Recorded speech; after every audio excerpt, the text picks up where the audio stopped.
Chers bien-aimés dans le Seigneur, Shalom. Aujourd'hui, Dieu nous a une fois encore accordé sa grâce de se revoir encore, de partager sa parole. Alors le thème du jour, c'est ce que nous devons faire après avoir obtenu la justice. C'est-à-dire après le salut, comment nous devons vivre. Alors lisons rapidement dans Romains chapitre 1, le verset 17. La Bible dit: parce qu'en lui est révélée la justice de Dieu par la foi, et pour la foi, selon qu'il est écrit, le juste vivra par la foi. Ça veut dire que, oui, après notre salut, c'est-à-dire après avoir obtenu la justice de Dieu, nous sommes devenus justes, n'est-ce pas? Maintenant, la Bible dit, le juste vivra par la foi. Ça veut dire qu'après notre salut, nous devons vivre par la foi. Nous ne devons plus vivre selon notre propre conception, selon notre propre pensée. Mais nous devons toujours s'abandonner devant Dieu et croire en la parole de Dieu. Celui qui vit selon la parole de Dieu, c'est cette personne qui vit par la foi. Amen. Donc, nous allons lire également dans 2 Corinthiens chapitre 6, versets 14 à 18. La Bible dit: ne vous mettez pas avec les infidèles sous un joug étranger. Car quel rapport y a-t-il entre la justice et l'iniquité? Ou qu'y a-t-il de commun entre la lumière et les ténèbres? Quel accord y a-t-il entre Christ et Bélial? Ou quelle part a le fidèle avec l'infidèle? Quel rapport y a-t-il entre le temple de Dieu et les idoles? Car nous sommes le temple du Dieu vivant. Comme Dieu l'a dit: j'habiterai et je marcherai au milieu d'eux.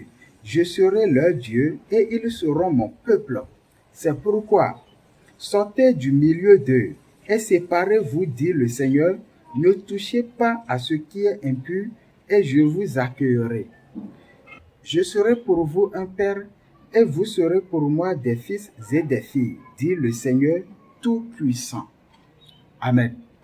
Donc, chers bien-aimés, à travers ce passage, nous pouvons réaliser également qu'après notre salut, nous devons sortir du milieu des pécheurs. Parce que nous, maintenant, nous sommes déjà justes, c'est-à-dire nous sommes déjà la lumière.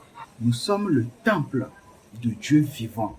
Donc, il n'y a plus d'accord entre nous et les choses du monde, ni les pécheurs. Donc, nous devons sortir du milieu des pécheurs. Et ce qui va nous préoccuper désormais, c'est d'annoncer également cet évangile aux pécheurs afin qu'eux-mêmes, ils quittent également ces ténèbres-là. Amen.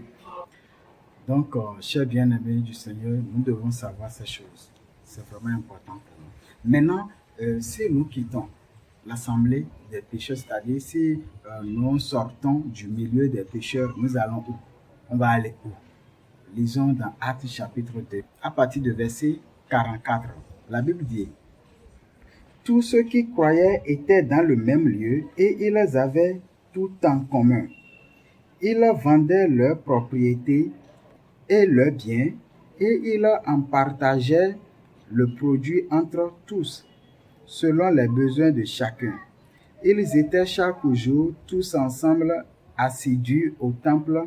Ils rompaient le pain dans les maisons et prenaient leur nourriture avec joie et simplicité de cœur, louant Dieu et trouvant grâce auprès de tout le peuple. Et le Seigneur ajoutait chaque jour à l'Église ceux qui étaient sauvés. Amen. Donc maintenant que après notre salut, si nous quittons réellement les péchés, c'est-à-dire si nous sortons du milieu des pécheurs, nous devons rejoindre maintenant qui? Les sauvés. La Bible a dit: tous ceux qui croyaient étaient ensemble. Donc on loue Dieu ensemble, on fait toutes choses ensemble. Et puis le Seigneur ajoutait chaque jour ceux qui étaient sauvés. C'est-à-dire au jour le jour, on annonce l'évangile. Le Saint-Esprit nous utilise pour pouvoir prêcher l'évangile. Et ceux qui reçoivent l'évangile, Dieu les ajoutait maintenant à nous. Parce que nous sommes déjà sauvés, donc nous sommes ensemble, nous pouvons mener la vie de la sainteté, la bonne vie spirituelle devant Dieu ensemble. Amen. Donc, chers bien-aimés dans le Seigneur, après notre salut, si nous sommes ensemble maintenant avec les sauvés, et c'est vrai, tel que la Bible a dit, on mangeait ensemble, on loue Dieu ensemble, on fait toutes choses ensemble. Mais il y a une tâche que Dieu nous a confiée après toutes ces choses, et cette tâche est vraiment importante pour nous. Quelle est cette tâche? Lisons dans Actes chapitre 26, le verset 17 et 18.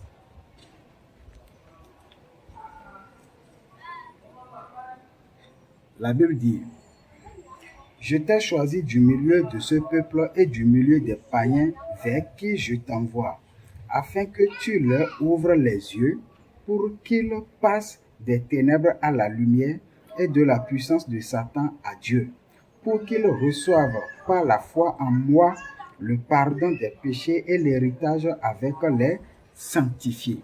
Amen. Donc, après notre salut, si nous rejoignons réellement les sauvés, nous devons savoir que Dieu nous a choisis également pour partager cette bonne nouvelle avec les autres, c'est-à-dire ceux qui ne connaissent pas encore cette vérité. Nous devons leur annoncer cet évangile. Amen. Donc après notre salut, le travail que Dieu nous a confié, c'est d'annoncer l'évangile. Ce n'est pas que nous allons accepter cet évangile en nous pour dire que bon, je suis déjà sauvé, bon, si je meurs, c'est le paradis, donc je peux rester dans ma chambre, même si je ne prêche pas l'évangile, ça, c'est rien. Non.